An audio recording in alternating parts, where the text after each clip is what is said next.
Good afternoon and welcome to NASA's Johnson Space Center in Houston, Texas. I'm Anna Schneider with NASA's Communications, and today I am joined by the crew of NASA's SpaceX Crew-13 mission.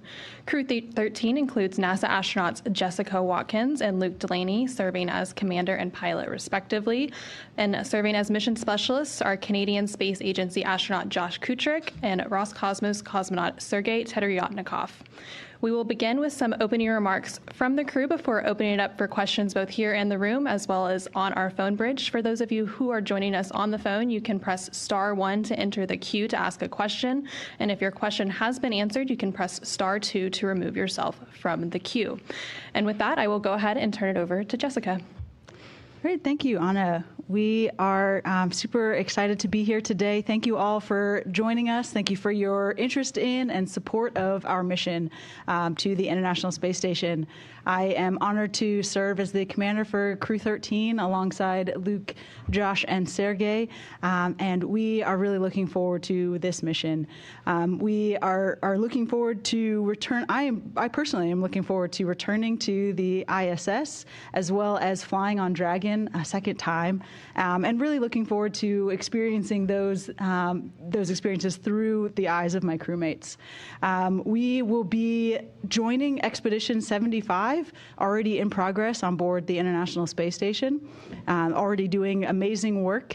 We'll be contributing to that as well, taking the baton from Crew 12 and continuing to participate in our continuous human presence on ISS.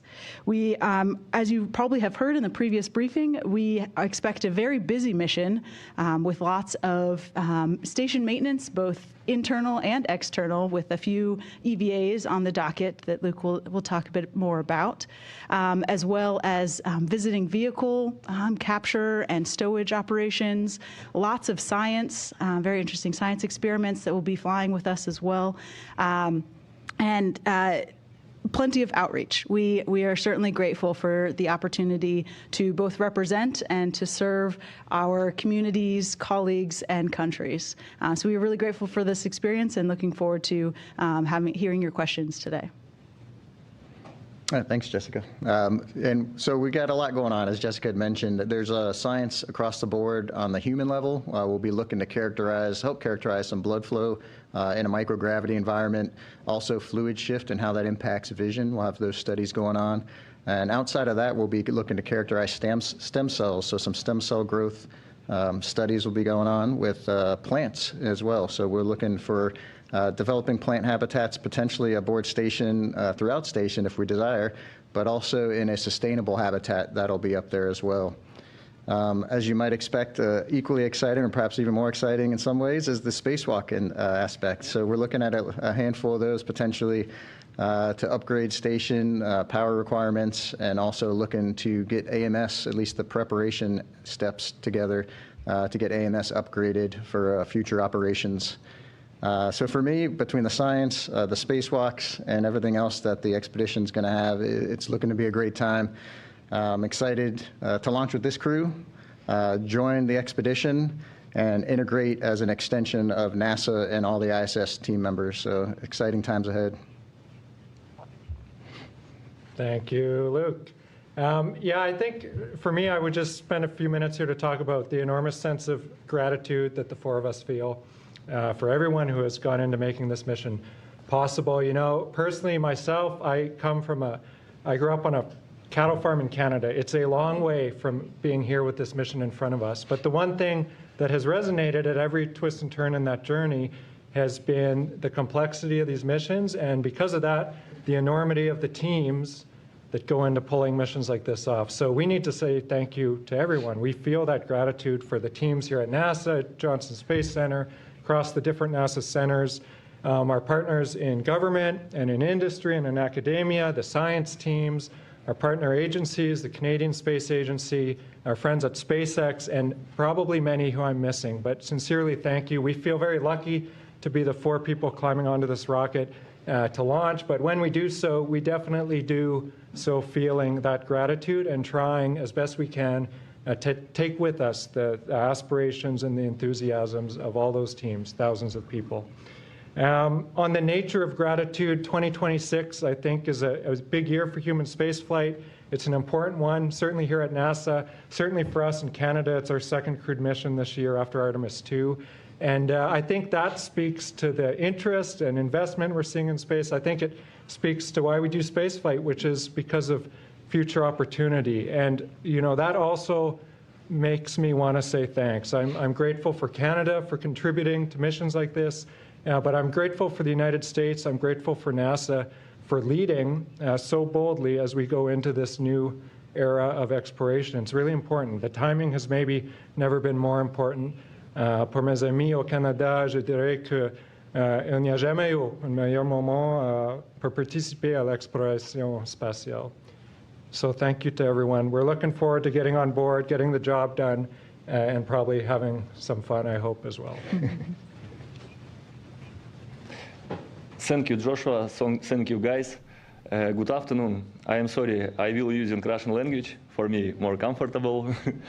Меня зовут Сергей, я космонавт Роскосмоса, готовлюсь к своему первому полету в составе миссии МКС-75, в составе экипажа Crew-13.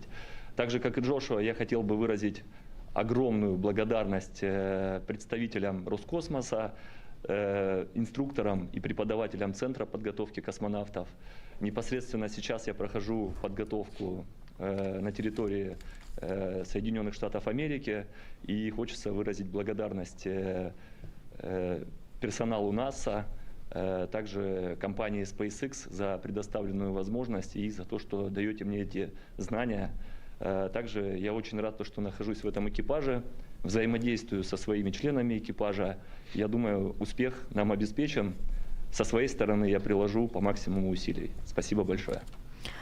My name is Sergey, and I'm a cosmonaut of Roscosmos. This is going to be my first space flight. I'll be part of ISAX Expedition 75 and Crew-13. And on my part, I'd like to say big thank you to Roscosmos, to all the instructors at GTC, at NASA, at SpaceX, because right now I'm in the United States doing my training. Thank you so very much for this opportunity to fly to space, and thank you for giving me, knowledge and skills to do it. And I'm also very grateful to be part of this crew, and I'm certain that we are going to have tremendous success. Thank you. All right, and with that, we will go ahead and open it up for questions both here in the room as well as on the phone bridge. For those in the room, if you just want to raise your hand if you have a question, and for those on the phone bridge, as a reminder, you can press *1 to enter the queue and *2 to remove yourself from the queue. We'll go ahead and start with Will. Thank you. Will Robinson-Smith with Spaceflight Now. It's good to see you all here today. Thinking towards the mission, obviously it's a good opportunity to bring a little piece of home with you for your time in orbit. And so, question for all four of you, what's a particularly important memento that you wanted to make sure that you put some stock in the amount of cargo space that you have available that you wanted to bring up to station? Thanks.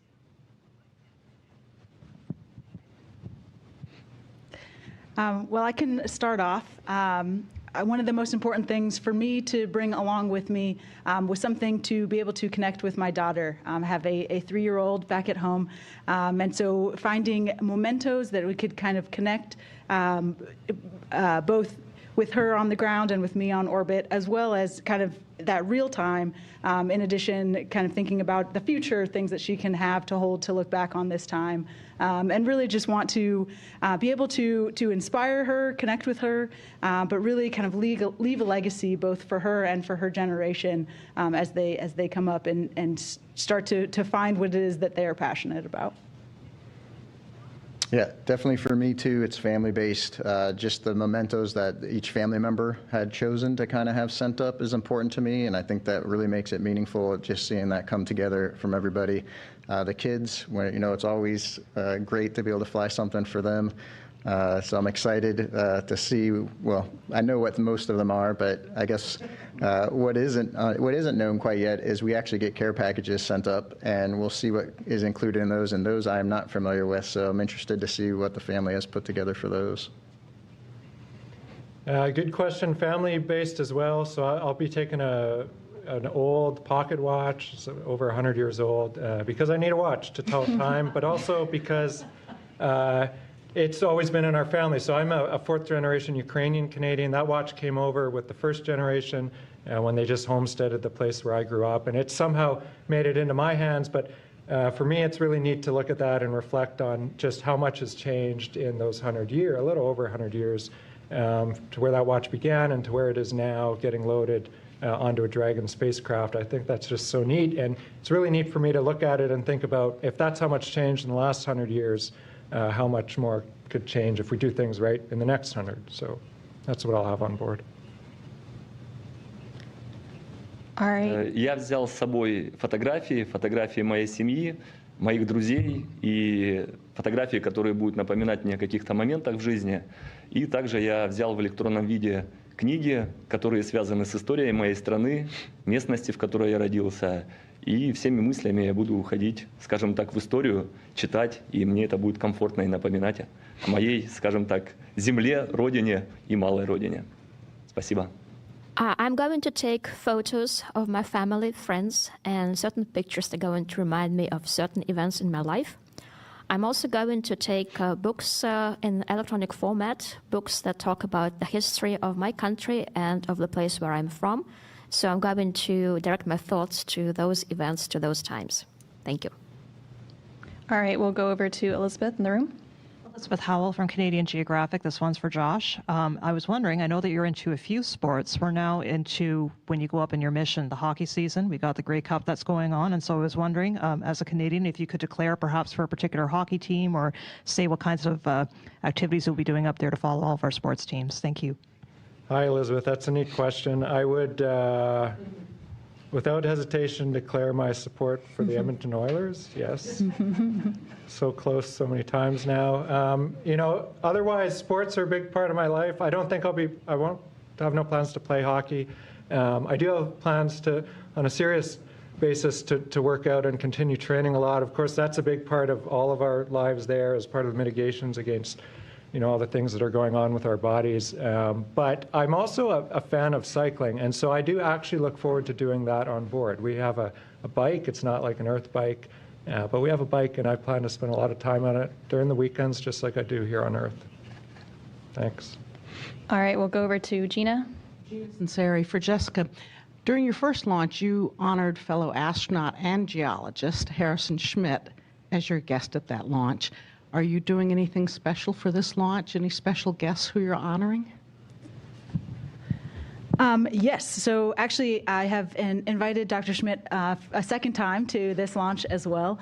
So hopefully he will be able to attend with his wife as well.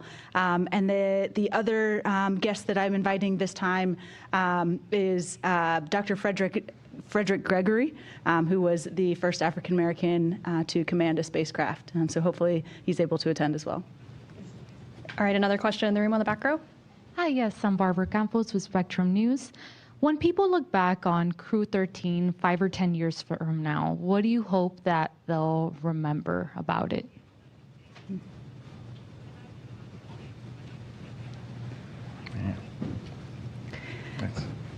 I think for me, when I think about, it's really kind of an interesting question, a question about legacy, and kind of what our footprint on the world of human spaceflight will be.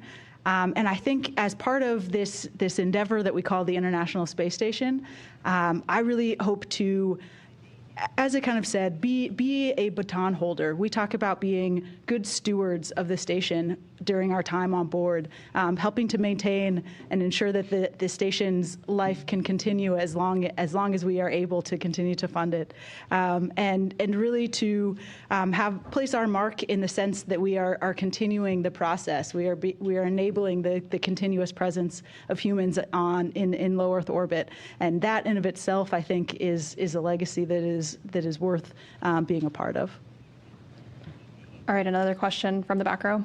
Hi, Eli Glasser from CBC News from Canada. So this is a little selfish on my part. I'm interested in hearing from the rest of your crew, Joshua. I want to hear what you've learned about Joshua. What surprises you about Joshua, or maybe what you've learned about, country where he comes from. Thank you. I don't know if this is a surprise, but Josh is a really quiet but competent human. You can always rely on him. He's there to support anytime you need it. We leverage him pretty much daily in training for different operations. He's got a depth of skill sets when it comes to solving problems and communicating. So I don't think that's surprising probably to anybody. I mean, maybe not surprising either, but I particularly am interested in his ranch or property up in Canada. It sounds like he's got a really nice spot up there, and I appreciate the outdoors. So that may not be surprising either, but those are things that when I think about Josh, those come to mind pretty quick. Thanks. Thank you for not saying the bad thing. There are none. All right, we'll take another question here in the room. Hello, my name is Kevin Crane. I'm from Montreal, Canada. I work for our French network, TVA. Joshua, my question is in French. Okay. J'aimerais savoir quel est ton sentiment de fierté pour représenter ton pays, mais aussi qu'est-ce que tu vas faire concrètement dans cette mission? Ouais. Bonne question, grande question. Sur le premier point, oui, je dis souvent que j'ai un sens de fierté d'être national, de porter la chemise bleue, mais aussi également de faire le travail comme un astronaute canadien. Ça, c'est une chose tellement importante pour moi, pour le pays du Canada, pour nos maisons. Pour cette question, c'est important à dire, je pense que au Canada, nous avons les vols spatiaux comme ça, pas souvent. Et le dernier vol de longue durée à la Station spatiale internationale était David Saint-Jacques de Québec, mais ça c'était en 2018. Donc, pour moi, c'est une mission incroyable. J'ai hâte de participer à la mission, oui, de faire toute la science, tout ça, toutes les opérations.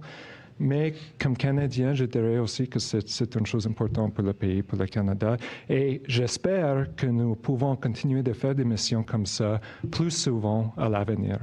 Pour la deuxième partie de ta question, pour moi, je pense de deux choses. Pour mon travail à bord de la station spatiale. Premièrement, c'est les opérations techniques sur la station, les sorties dans l'espace, tout l'entretien, la maintenance, tout ça, pour être certain que nous pouvons continuer d'utiliser la station spatiale comme une communauté internationale. Deuxièmement, c'est la science. La station spatiale, c'est un laboratoire flottant, on dit, en orbite basse, et c'est une place où on peut faire de la science qu'on ne peut pas faire ici sur Terre. La science qui est liée à l'exploration spatiale, oui, mais aussi la science qui est liée à des problèmes ici sur Terre, comme avec la santé, par exemple. Donc, ça, c'est les deux choses, les opérations, la science. Merci. All right, we are now going to toss it over to the Canadian Space Agency headquarters for some media questions there. Hi, I'm Jean-Philippe Hughes from Radio-Canada and CBC News. Je vais poser ma question en français à Josh Kutrick. Vous avez un grand voyage qui vous attend dans l'espace, mais je crois qu'aussi votre famille attend un autre grand voyage en même temps que celui dans l'espace. Comment est-ce que ça va fonctionner, ces étapes-là? Comment on sera en contact? Est-ce que vous prévoyez prendre un congé parental, par exemple? Oui, vous avez raison. Merci beaucoup pour la question. C'est vrai que moi, je suis prêt maintenant pour faire cette expédition, cette mission, mais vous avez raison que ma famille est en train de préparer pour une autre aventure avec un autre enfant. Pour moi, c'est une chose tellement bonne. Moi, comme famille, avec Heather, nous sommes très contents. Nous avons beaucoup d'enthousiasme pour les prochains 6-7 mois. Il y aura, bien sûr, les défis avec tout ça, mais pour moi, les défis, c'est juste une partie de la vie et j'ai hâte de gérer ces défis aussi et de vivre pendant cette expérience unique avec ma famille. And you know, I feel bad. I was supposed to. I mean to say what we're talking about, but he's asking about my family. And yes, we're expecting a newborn when I'm in space. So that's not totally new. It's been done a couple times before.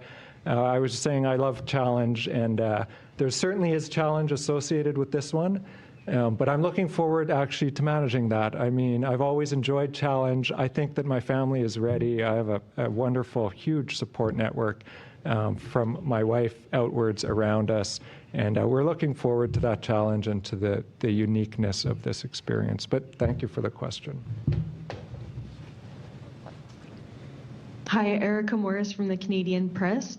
I was hoping that you could walk us through some of the Canadian-led experiments that you'll be conducting and how those might help people back on Earth. Is that a question for me?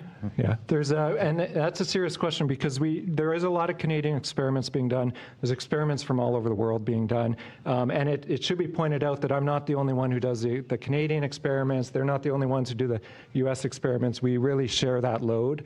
But I'll happily, there's too many to talk about in one answer here. The experiments that I want to point out, though, are the ones that have an impact on people on Earth. So we do a lot of work, and there's a lot of Canadian-sponsored science that's related to solving problems that we have to solve for our next steps in outer space, and those are really important. But there's also a lot of science that's not related to space. So Canada has experiments such as CardioBreath that's studying degrades to our cardiorespiratory system. We have an experiment called AstroFit, which studies how to monitor a human being remotely. These are two examples, but they have some commonalities. What they're doing at a basic level is they're using the space environment and my body as the sample case to study problems that all humans eventually encounter here on Earth. So when we're in space, it's not really good for the astronaut because of the radiation, the microgravity, all these reasons. My body will just be aging quickly. So not good for me, I have to manage that. But if you take experiments like CardioBreath, like AstroFit, there's other one, T-bone studies, osteoporosis, you can do medical studies in science, in space, that we can do in a very efficient way because we have aging happening and fast forward. So at the basic level, that's what we're doing with experiments like that, T-bone, AstroFit, CardioBreath, there's many others, but we're looking for solutions to medical problems that we have here on Earth, and we're just using the space environment to do it. All right, we are going to go over to our phone bridge. We have Jonathan Seri with Fox News. Thank you so much for taking the time to speak with us. This is for the entire crew. Tell us about the training that goes into this mission. And we hear that you get to do a test drive on Friday that everyone's really excited about. Tell us about that, if you would. Yeah, absolutely. I'll start. We certainly have various aspects of our training. We really kind of end up being the integrator of all of that training, especially once we get on board. But there are definitely different aspects to it. One is our International Space Station training. So we have a basic basic training in our systems of how the International Space Station works, and that includes all the way up through emergency training as well, so that we are well prepared for any abnormalities that we hopefully don't expect. We also have training in various systems and equipment on the International Space Station as well. Some of that training involves the SSRMS, the Canadian robotic arm, that we are all trained in to use and operate as well. And included in the ISS training as well as our EVA, our extravehicular activity spacewalk training here at Johnson Space Center. We also train for our work on the Dragon, our operations in the Dragon at SpaceX in Hawthorne, California. That is kind of its own training flow as well. And then, of course, we have our training with our international partners. So with ESA, JAXA, CSA, Roscosmos as well. We all have training in each of those different segments as well. So we're familiar with that, both the equipment as well as those teams that are operating in those segments. So lots of different kinds of training that all come together on launch day and prepare us for the Dragon ride and then our time on ISS as well. All right, the next question is from Marcia Dunn with the Associated Press. Yes, hi. I have a question for Josh, please. Quickly, when is your wife due to give birth? How far into your mission? And secondly, given your Ukrainian heritage, how stressful, if at all, has it been for you to launch it alongside a Russian? Do you avoid any mention of the war? How do you and Sergei put all that aside for the good of the space mission? And Sergei, please chime in too if you like. Thanks so much. Yeah, thanks. Good questions. The first one, I'll have to check on you for the exact one, but it's about midway through. Pretty much perfect timing. That's sarcasm. And then the second question, very serious question, and the simplest way for me to start on an answer, and Sergey, you should jump in if you want. There's no issue. And you know, by the way, that's what I have consistently noticed in my career with the big world problems, is that human to human, there's actually very seldom an issue. And so from my perspective, working astronaut to astronaut, engineer to engineer, technician to technician, there's no issue, especially in the space community. They're wonderfully talented people, and everyone is working towards the same end. And you know, that is in itself maybe one of the most important underlying reasons for why what we do in space right now is so important. So it has never affected our day-to-day operations. I don't think it ever would. Human to human, it's nothing but positive. But I like the question because I think it makes us think about bigger things. And when I think about the space station, I mean, there was a question earlier about legacy. I hope that's part of the legacy, is that people see this beacon in the sky going around Earth, one of the most complex things humans have ever created. And they see it for all of its technical marvel and all the science and discoveries we're making there. But they also see it as sort of this beacon, real time, for what we can do when we make good decisions, when we work together and we collaborate and we prioritize things. I mean, it's testament to what we've done, what we can do, and really to what we hope the generations that follow can do. So really serious question, but from our perspective here in Blue Suits, it's a positive question with a positive answer. All right, next up is Robert Perlman with Collect Space. Hi, for Luke or for anyone else on the crew who wants to take it, you're going to be launching on the first U.S. mission number 13 since Apollo 13, as your patch design recognizes and pays tribute. If you launch on your first opportunity, then you'll be docking at the ISS on the 13th of September, and your spacecraft Grace is Dragon serial number C213. Was there any talk about Triska, and I'm going to botch the name pronunciation of this, triskaidekaphobia, or the fear of the number 13 among the crew members, and are you taking any good luck charms along to counteract the superstition? Well, Robert, interesting question there. So that has not, the numeral significance has not lost on us, and we definitely put some of that into our patch, some of the nuances there to kind of represent that legacy a little bit, the perseverance of Apollo 13. And also looking forward into what that number means for future missions even. So that is built into the significance a little bit for us as well. As far as good luck charms, I don't think we've explicitly talked about that a lot. It's come up maybe once or twice. We don't really see this as a degrader, but actually as a positive again for what could have been a really catastrophic mission that turned out to be really successful in a lot of ways. So for us, I think we're leveraging that heritage a bit, and we'll see if anything manifests that shows anything of good luck or anything like that for us in the future here. Josh is our good luck charm. Let's not see. All right, we're going to hop on over to social media for a quick question. Mira Lakes on Instagram asks, what is the most exciting or fun part of astronaut training? I mean, spacewalk training is by far, for me, one of the most unique environments that we operate in. And as good as that training is, and as closely as that can mirror the environment we're going to be working in, you still have to put in a lot of homework and a lot of just thoughtfulness in how you operate in the pool when you're training in the neutral buoyancy lab. So as a non-spacewalker so far, I'll see how that has worked out. But to me, just that thought exercise of going through that training in the NBL and kind of extrapolating that to what it's going to be like on orbit has been a really fun experience.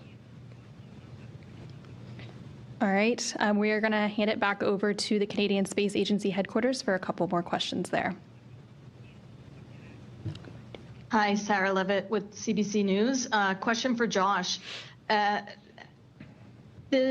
idea that the ISS is potentially or will be decommissioned, it's aging. How do you feel about the potential of you being the last Canadian astronaut on the ISS, considering the great Canadian history we've had with that space station?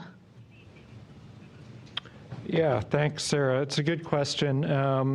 Just to put the facts out there right now, I think, I don't think Canada, with the United States, is committed to space station until 2030. And so my initial answer to you is that I hope I'm not the last. And I actually don't, right now, as I view the world, I don't think I will be the last.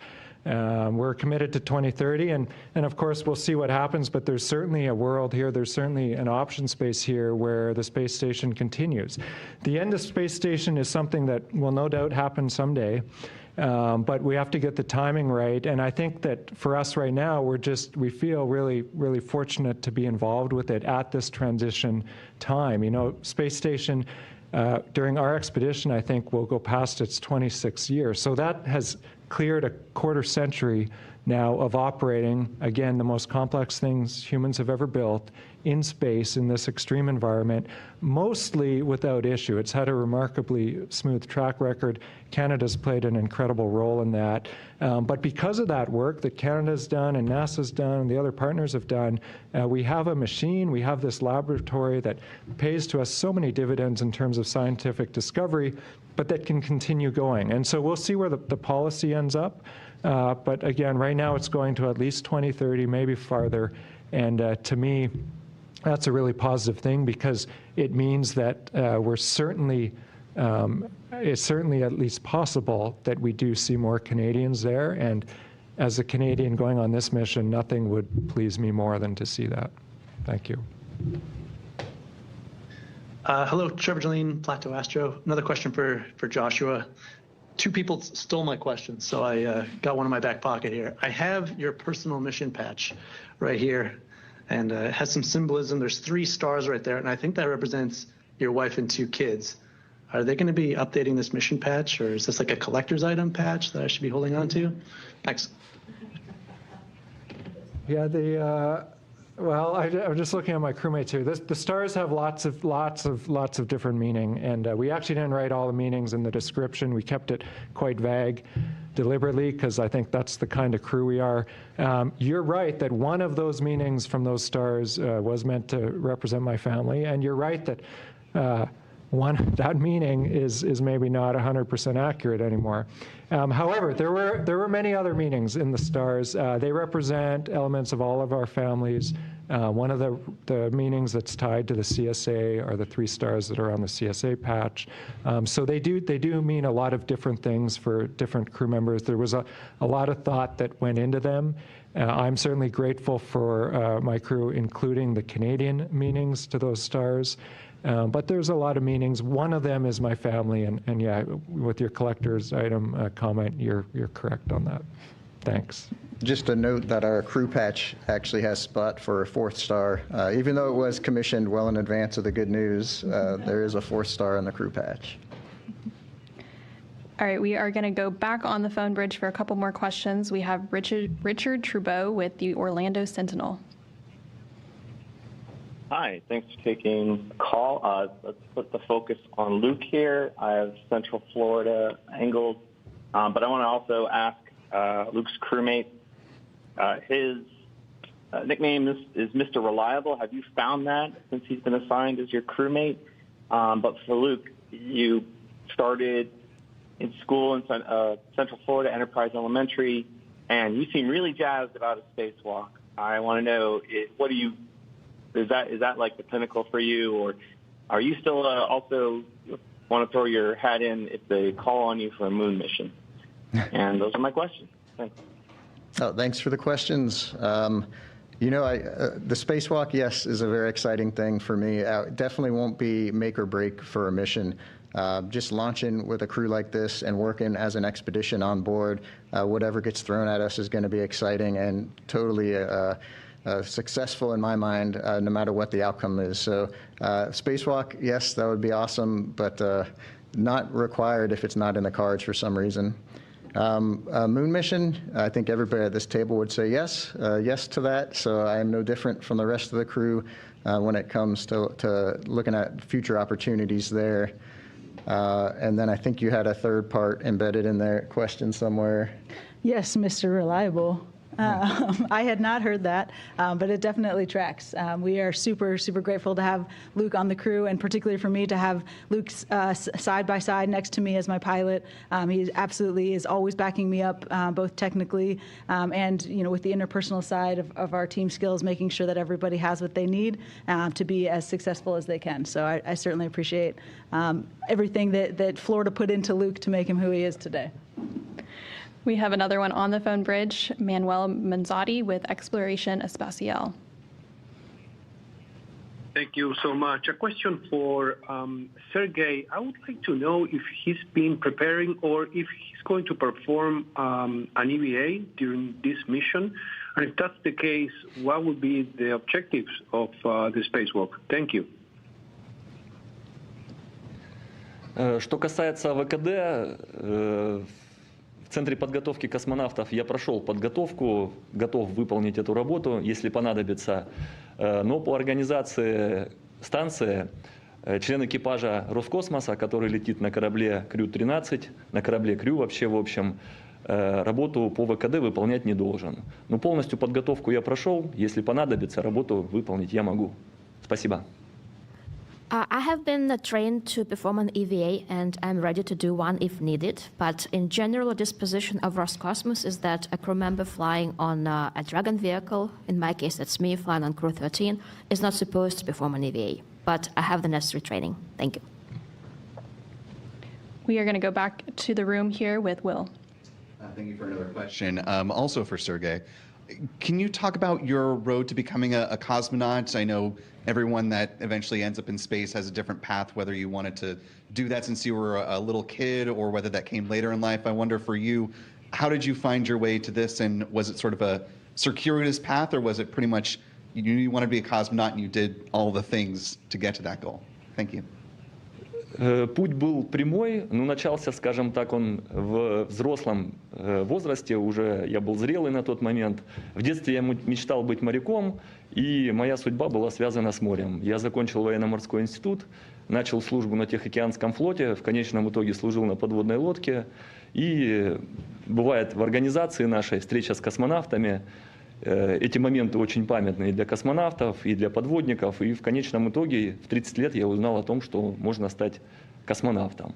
Узнал о открытых наборах и попробовал свои силы в одном из наборов. И в 2021 году я приступил к подготовке по космической тематике. Скажу так, что я просто люблю работать, что это было на подводном флоте, что это сейчас в космонавтике. Я просто получаю от этого удовольствие. Спасибо. My path was direct, I'd say, but it started later in life. As a kid, I wanted to be a seaman, I wanted to be a sailor.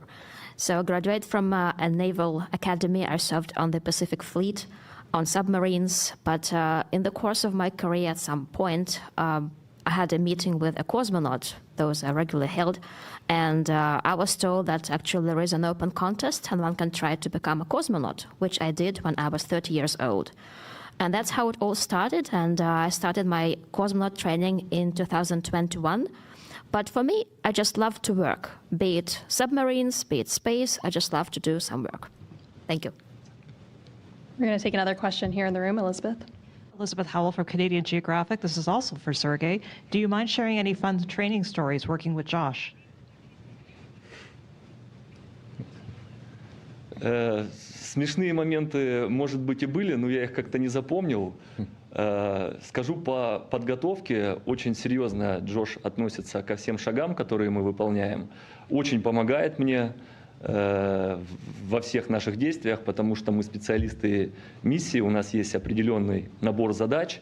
И если где-то есть смешные моменты, но это, скорее всего, не во время подготовки, а в моменты, когда мы проводим время, скажем так, вечернее время или в наших поездках. Спасибо.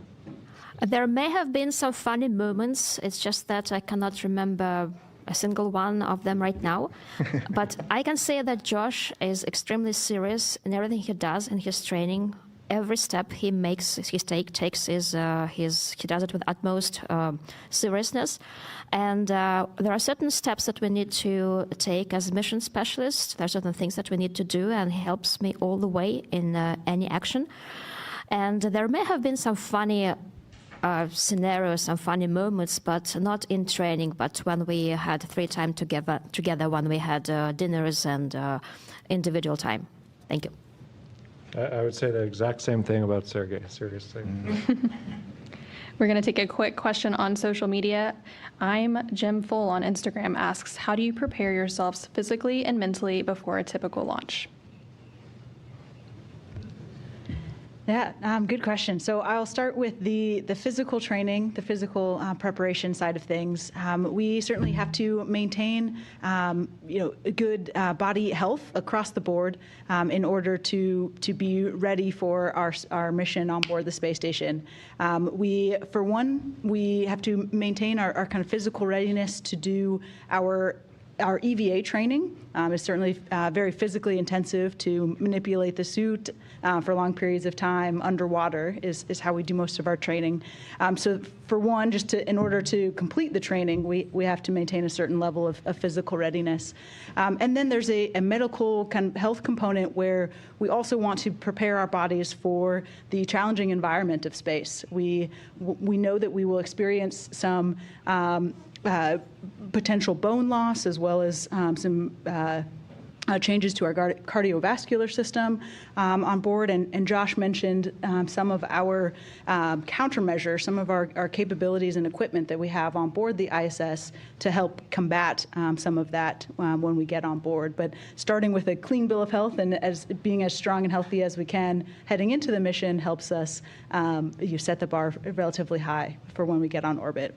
In terms of mentally preparing, I think there are maybe two aspects that intertwine sometimes, but the technical kind of mental preparation for the mission is certainly something that we have all been going through together as a team, ensuring that each of those aspects of training that we talked about, that we are all absolutely competent and ready to participate in our particular roles. And then, of course, there's a more of a mental health and making sure that our support systems are mentally prepared as well, ensuring that our families have the support that they are going to need, that we have the support that we are going to need. We are supported by amazing teams of folks on the ground who help us stay connected to those support systems that we each have, and I think that helps us be prepared from a mental standpoint. We're going to take another question here in the room in the back row. Hi. Is there any particular skill that surprised you by becoming essential during training? You want me to take I can try and answer to that, and then we should hear from some others maybe. I get asked a lot, like what's the most important skill to being an astronaut? Should I study this or that, or should I be this or that? And for your question, the thing that I think I've noticed going through all this training is it's a pretty subtle skill. If I look at everyone in the astronaut office here in Houston, very different people from very different backgrounds. I'm a test pilot. There's some of those, but we have geologists, we have scientists, we have doctors, we have had a veterinarian. I mean, we have so many different people. But they all have one thing in common, and I think that's what I'd give as my answer. The common thing that they have is that they're just really easy to get along with. They're really skilled at integrating into new teams in different situations and just sort of being straight up the middle, not the flashiest person in the room, not a non-contributor, but a really good contributor to teams, really good at integrating with different people. I think that's maybe a not so often talked about, but very, very valuable skill that goes a long way in astronaut training. Yeah, I'd say that skill with this crew was particularly, maybe that was the surprising piece, is just how quickly we integrated and gelled. 9 times out of 10, if Jessica's thinking about something, I'm thinking about the same thing, and one of us might beat it to it, or Josh might bring it up, or Sergey. So I feel like throughout training, we're always synced up tightly in operations, and that may be surprising a little bit. Just maybe not every crew has that kind of almost collective one brain style mentality. We're going to go back on the phone bridge for another question, this time from David Curley with Full Throttle. Jessica Watkins from a very humid D.C., Maryland, Virginia. You're a geologist who became an astronaut, and now you're slipping into the commander role. Can you just talk about the evolution of, coming into the program, going to space, years of training, and then you're in charge of this crew? Yeah, absolutely. It is definitely a privilege that I do not take lightly to have been able to make that transition through time. I think certainly when I think about the differences in the training flow from my first time around to this time, I think the first time I was a little bit more focused on myself as an individual contributor, ensuring that I had the skill sets and the capability to do my part and to ensure that what I was able to contribute was going to contribute to my crew's success.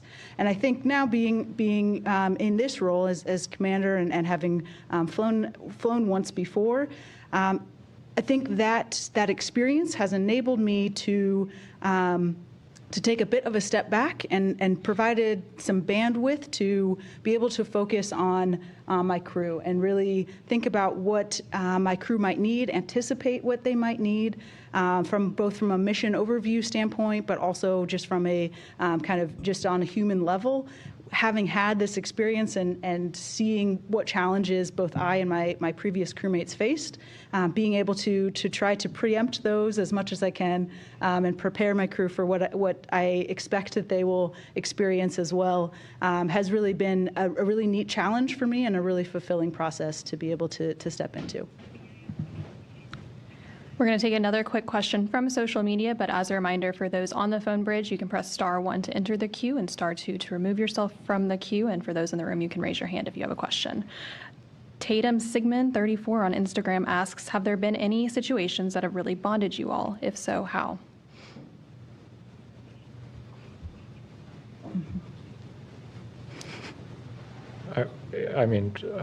The first thought that entered my mind was pretty much every day. We spend a lot of time together right now, and it's been that way for the past several months. So I don't know that we could point to a single thing. We spend long hours every day in simulators and training vehicles all over the world. That's what we're coming off of. We travel together. Last time we went to Russia, we were sitting on the airplane together side by side for 16 hours. We spend a lot of time together. So we're, I think we're bonded by now, and I think most of us feel pretty good about that. Yeah, I don't know. One of the things that did feel like bonding for me anyway was the first time we walked into SpaceX together. I'd never been there, but it really felt real to me when we went into that factory for the first time. You see the rockets, you see their vehicles, and the experience becomes really real because you just start getting into this spaceship with your crewmates every day and starting their training flow. So I feel that we sort of came together a lot then, but there's probably other examples. I just think that if you spend every day, all day with people, you're going to bond with them. All right, we have another question on the phone. We have Richard Chabot with the Orlando Sentinel. Hi, thanks for taking the second question.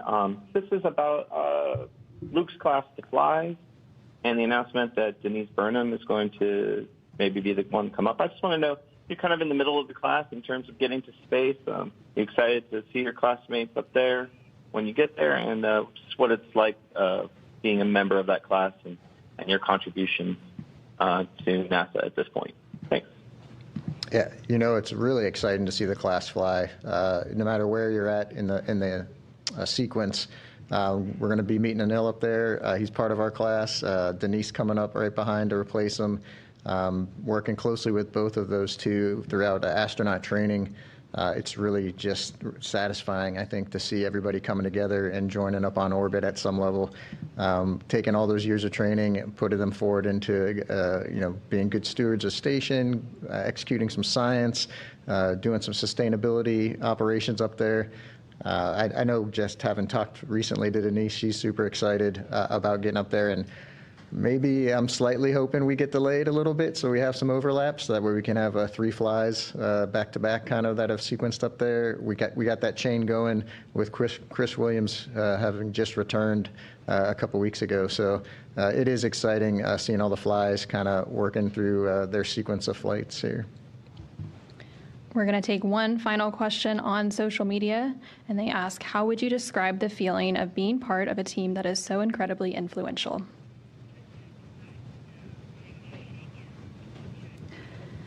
For me, it's definitely difficult to put into words, and I'm not sure exactly which team the poster is asking about. But for me, we are certainly a crew and a team in of ourselves, but we really are the representation of a huge team of people. Josh alluded to it at the beginning, but we are the tip of this spear, the kind of the head of the iceberg, the visible part of an incredible team of people that make spaceflight happen.